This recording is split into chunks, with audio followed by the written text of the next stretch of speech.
Assalamualaikum warahmatullahi wabarakatuh. Pada kali ini saya akan menjelaskan tentang konfigurasi dasar dari router mikrotik.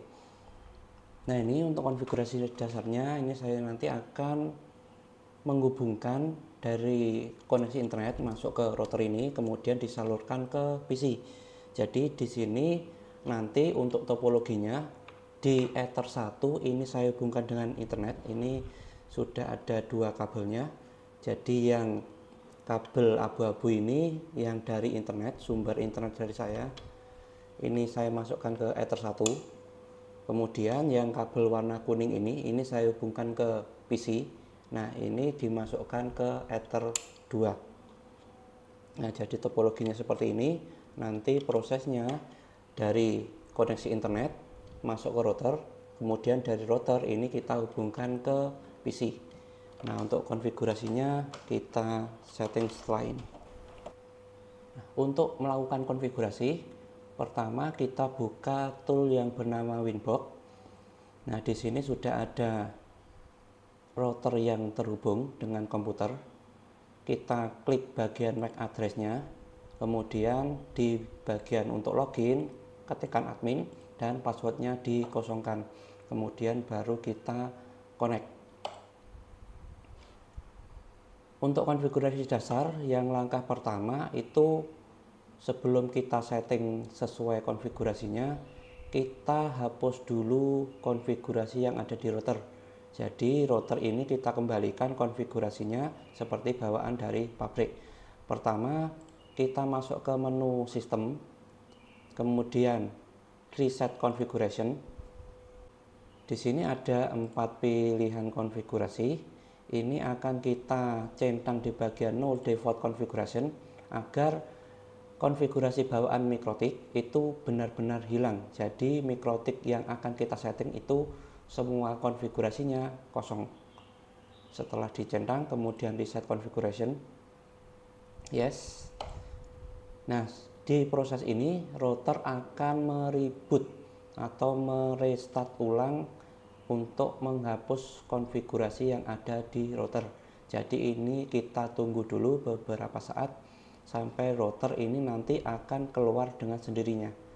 Nah, kalau sudah seperti ini, kita bisa menunggu di bagian connecting di sini sampai router akan nyambung lagi ke Winbox, akan masuk lagi. Tapi kalau misalkan setelah ditunggu beberapa detik masih berulang-ulang seperti ini terus, kita bisa klik cancel di sebelah kanan, kemudian kita refresh di tombol di bawah navigate ini. Nanti kita tunggu sampai di router akan muncul lagi. Nah, kalau ini sudah muncul, ini bisa kita klik lagi, kemudian connect. Setelah itu baru kita konfigurasikan. Yang pertama menunya di sini itu ada interface. Interface ini menandakan interface yang ada di router. Dalam hari ini router yang saya pakai itu ada 4 interface Ethernet, kemudian 1 WLAN untuk wireless.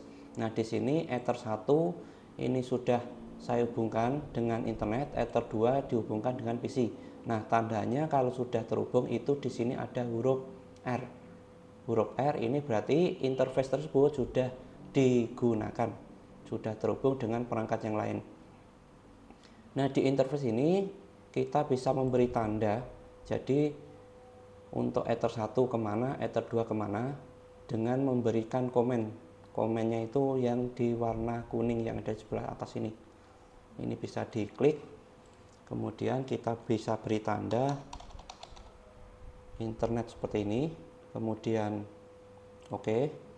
Nah, yang Ether 2 tadi kita arahkan ke PC, kemudian oke. Berikutnya di sini ada IP address. IP address ini kita setting. Untuk yang terhubung dengan internet, kita sesuaikan dengan network jaringannya supaya nanti bisa terhubung dengan gateway yang akan kita tuju, gateway tujuan dari internetnya itu. Di sini gateway yang saya gunakan itu 192.168.20.1. Jadi untuk Ether 1 alamat IP-nya kita sesuaikan dengan network di gateway tersebut. Saya ulangi lagi, di sini langkahnya ke IP, kemudian addresses. Nah, setelah masuk ke address list ini, kita tambahkan IP sesuai kebutuhan. Kita klik tombol plus, kemudian kita pilih interface yang akan disetting, Ether 1 yang ke internet tadi. Nah, di sini karena tadi kita sudah beri komen, di sebelah kanannya ada keterangannya. Sedangkan yang belum kita beri komen itu kosong. Dan ini yang terhubung, untuk tulisan Ethernya itu huruf tegak, dan sedangkan yang belum terhubung itu dicetak miring. Jadi nanti bisa dicek di sini untuk ngecek sudah tersambung atau belum. Misalkan ketika pengujian ada yang belum terhubung. Ether 1 kita sesuaikan dengan alamat IP gateway. Untuk alamat IP gateway-nya kan 20.1. Nah, di sini untuk alamat Ether 1-nya saya ubah menjadi 20.2, kemudian slashnya 24. Network ini biarkan kosong seperti ini. Kalau kita apply, nanti akan muncul dengan sendirinya networknya. Kemudian oke. Nah, di sini IP yang Ether 1 sudah disetting. Berikutnya kita setting DNS. Untuk IP yang Ether 2 nanti kita setting setelah koneksi internet terhubung dengan router. Nah, untuk konfigurasi DNS, menunya di menu IP, kemudian DNS. Di sini kita menggunakan DNS-nya miliknya Google, yaitu bisa diklik 8.8.8.8. Kemudian di sini kita tambahkan satu lagi. Jadi di sebelah kanan ini ada panah ke atas dan ke bawah. Ke atas itu untuk menghapus dan yang ke bawah itu untuk menambahkan. Kita klik tambah, kita isikan satu lagi 1.1.1.1. Berikutnya di sini ada yang harus kita centang, yaitu di bagian allow remote request. Allow remote request itu dicentang supaya router yang akan kita setting sekarang ini bisa digunakan sebagai DNS server. Jadi ketika ada yang klien yang menggunakan IP dari router diisikan DNS itu bisa. Jadi di klien tidak perlu mengisikan alamat DNS yang DNS Google seperti ini misalkan. Tapi kalau ini dicentang, cukup mengisikan alamat IP dari router ini. Kemudian apply terus oke. Berikutnya setelah setting DNS, kita setting gateway. Menunya ada di menu IP, kemudian routes. Diklik, kita tambahkan plus, kita isikan di bagian gateway. Gateway jaringannya ini 192.168.20.1. Nah, ini gateway jaringan yang saya pakai. Kemudian setelah ini kita apply terus oke. Nah, di sini keterangan gateway-nya itu 192.168.20.1 reachable Ether 1. Jadi gateway-nya ini sudah terhubung dengan Ether 1. Kalau misalkan ada kesalahan gateway atau kesalahan pengetikan atau salah gateway dan lain-lain, maka di sini ketika tadi sudah di oke, maka tulisannya di sini akan unreachable dan berwarna biru. Yang di setting berikutnya itu ada di NAT. NAT atau Network Address Translation. Konfigurasinya ada di menu IP, kemudian firewall. Di sini kita masuk ke NAT. Jadi NAT ini digunakan untuk supaya IP yang ada di router kita bisa terhubung ke IP public. Jadi untuk terhubung dengan internet kan kita butuh IP public. Kalau kita langganan dari ISP itu menggunakan IP privat, maka kita perlu setting NAT seperti ini. Jadi NAT ini nanti kita konfigurasikan sesuai dengan interface yang kita gunakan. Untuk di video ini kan saya menggunakan Ether 1 dan Ether 2. Jadi kita buat konfigurasi NAT ke Ether 1 dan Ether 2. Jadi tadi sudah firewall terus NAT, kita klik plus. Di sini tidak dirubah, chainnya itu SLC NAT. Kemudian out interface diubah menjadi Ether1 yang tujuannya ke internet. Kemudian kita ubah bagian action menjadi masquerade. Kemudian apply OK. Kita buat satu lagi yang tujuannya ke Ether2 chain sama SHNet. Ini kita hubungkan yang menuju ke PC yang di Ether2. Action masih sama masquerade. Apply OK. Seharusnya saat ini router yang saya setting ini sudah mendapatkan koneksi internet. Untuk pengecekannya apakah router bisa terhubung apa belum, kita menggunakan menu new terminal. Kita cek ke internet menggunakan perintah ping terus spasi google.com, enter. Nah, kalau sudah seperti ini berarti di router ini sudah terhubung dengan internet. Dalam hal ini kita mengeceknya ke Google. Nah, untuk berhenti ini kan masih jalan terus, kita bisa menekan di keyboard Ctrl C. Nah, ini sudah berhenti. Nah, langkah selanjutnya ini kita setting supaya PC yang kita pakai itu mendapatkan internet dari router ini. Nah, tapi sebelum itu tadi ada yang kelupaan. Jadi di MikroTik ini kita setting dulu identity atau hostname. Jadi di sini kan di bagian atas ini namanya kan MikroTik. Kita bisa ubah supaya ketika misalkan kita settingnya router itu lebih dari satu, kita tahu oh router yang ini itu router yang di mana, router ini router yang di mana. Jadi untuk membedakan nama antara router satu dengan router yang lain. Menunya itu ada di sistem, kemudian identity. Nah, di sini identity-nya kita isikan. Misalnya router TKJ. Nah, ini ketika di apply terus OK, nanti identitas di atasnya ini hostname-nya ini berubah menjadi router TKJ. Untuk berikutnya kita konfigurasikan ke PC. Yang pertama kita isikan IP address seperti yang tadi. Jadi ini tadi kan sudah ada IP yang menuju ke Ether1. Ether1 IP-nya sesuai dengan gateway, harus satu network yang sama dengan gateway. Sedangkan untuk yang Ether2 atau Ether yang lainnya yang digunakan, karena IP-nya itu merupakan jaringan lokal di router yang akan kita setting, maka IP-nya itu harus berbeda dengan IP yang gateway, bebas, tidak ada ketentuannya.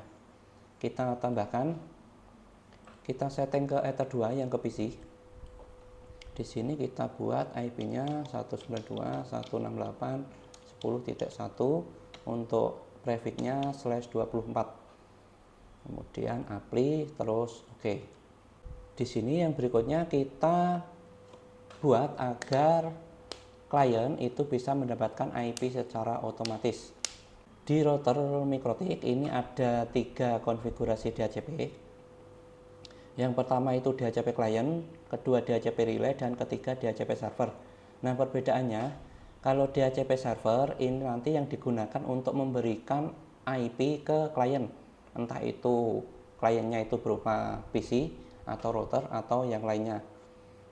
Yang kedua DHCP client, berarti router yang kita setting ini akan mengambil DHCP dari router yang lain. Misalnya ini tadi kan untuk Ether1 saya isikan manual. Nah, kita bisa membuat DHCP client jadi Ether1 itu mendapatkan IP dari router pusatnya. Nah, sedangkan DHCP relay di sini, router yang saya setting ini akan mengambil DHCP dari router lain dan kemudian diberikan ke klien. Jadi misalkan router pusat saya sudah ada konfigurasi DHCP yang tujuannya ke PC. Nah, ini berarti router yang saya setting sekarang ini mengambil DHCP dari Ether1. Karena kan yang terhubung dengan internet tadi Ether1, kemudian disalurkan ke Ether2 yang menuju ke PC. Nah, di router yang ini disetting DHCP relay. Nah, karena ini kita setting ke PC, kita menggunakan DHCP server. Di sini konfigurasinya kita klik DHCP setup. Terus yang pertama DHCP server interface ini kita pilih. DHCP-nya itu mau disalurkan ke mana? Karena kita menyalurkan ke PC kan, berarti ini kita pilih Ether 2 yang menuju ke PC. Kemudian klik next. DHCP address space ini otomatis sesuai dengan network dari IP yang kita masukkan tadi di Ether 2. Jadi kalau kita cek di IP address, ini tadi kan DHCP-nya akan kita berikan ke Ether 2. Nah, Ether 2 kan networknya 192.68.10.10. Nah, ini sudah sama sesuai dengan yang tadi kita setting di router 2, di Ether 2. Kemudian next. Berikutnya ini gateway for DHCP network. Ini diisikan gateway yang akan nanti diberikan ke klien. Jadi sebagai gateway-nya. Gateway itu diambil dari alamat IP yang disetting di Ether 2 ini. Alamat IP yang disetting di router itu berarti sebagai gateway di PC-nya. Ini next. Kemudian di sini ada address to give out. Address to give out ini berarti IP berapa saja yang akan diberikan ke PC. Jadi ini kan masih sisa dari /24 yang selain yang digunakan tadi. Kita bisa ganti misalkan 10.11 sampai 10.20. Jadi ini rentang alamat IP-nya itu ditentukan di bagian ini, addresses to give out. Kemudian next. DNS server di sini akan otomatis terisi jika tadi sudah disetting DNS server.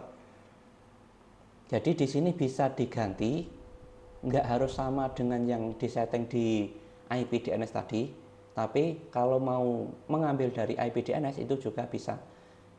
Jadi ini untuk konfigurasi sebelah kanan ini sama, bisa ditambahkan, bisa dikurangi. Kemudian next. Berikutnya ini ada list time. List time ini menentukan waktu dari IP yang tadi di rentang IP yang akan diberikan ke PC itu bisa dipakai beberapa lama. Jadi DHCP itu sistemnya kan router meminjamkan IP ke klien. Misalkan di sini kita ganti contoh 5 menit. Ketika 5 menit itu masih tersisa waktunya, maka IP tersebut masih bisa digunakan di satu PC yang mendapatkan IP itu. Setelah 5 menit habis, maka router akan ngecek IP itu masih kepake apa tidak toh, PC-nya itu masih aktif atau tidak. Kalau PC-nya masih aktif, maka waktunya akan diperpanjang 5 menit lagi. Jadi untuk PC yang lain belum bisa mendapatkan IP yang ditentukan. Misalnya ada PC A mendapatkan IP 192.168.10.10 atau .11. Tadi kan saya mulainya dari 11. Maka 10.11 di PCI itu selama masih dipakai, maka kalau ada PC lain yang terhubung, maka akan mendapatkan IP selain 10.11. Setelah ini habis dan PC yang menggunakan IP 10.11 itu dimatikan, otomatis kan IP 10.11 itu tidak digunakan. Jika ada PC yang lain yang terhubung, maka bisa mendapatkan IP 10.11. Kemudian ini jadi list time gunanya seperti itu. Kemudian next, setup has completed successfully, berarti ini sudah selesai untuk DHCP servernya. Nah, kemudian bagaimana kalau misalkan tadi rentangnya tadi kan saya buat cuma dari 10.11 sampai 10.20. Artinya kan cuma ada 10 PC yang bisa mendapatkan IP otomatis. Nah, kalau seperti itu kan berarti kalau ada PC yang ke-11, misalnya 10 sudah dipakai dan ke-11 itu nyambung, otomatis kan tidak bisa terhubung. Nah, kita bisa ubah di menu IP terus pool. Nah, jadi ketika ada error itu dirubahnya di sini di IP pool. Jadi ini kan settingan DHCP kita tadi, DHCP 1 masuk ke Ether 2, address poolnya DHCP pool 0. Jadi kita edit di bagian DHCP pool 0. Kebetulan kan ini cuma 1, jadi kita tidak perlu bingung mencari mana poolnya. atau rentang IP-nya. Nah, di sini kita bisa ubah, misalkan ini kita perbanyak jadi 10.20 menjadi .40 seperti ini. Nah, jadi nanti untuk kliennya bisa mendapatkan IP itu ada 30 PC. Langkah berikutnya kita cek di PC. Jadi di konfigurasi PC kita buka di control panel, network internet network sharing center, kemudian cek adapter setting. Di sini kita ubah dulu konfigurasi IP-nya. Jadi menjadi obtain an IP address automatically. Oke. Misalkan di sini masih belum mendapatkan alamat IP, kita disable, kemudian enable.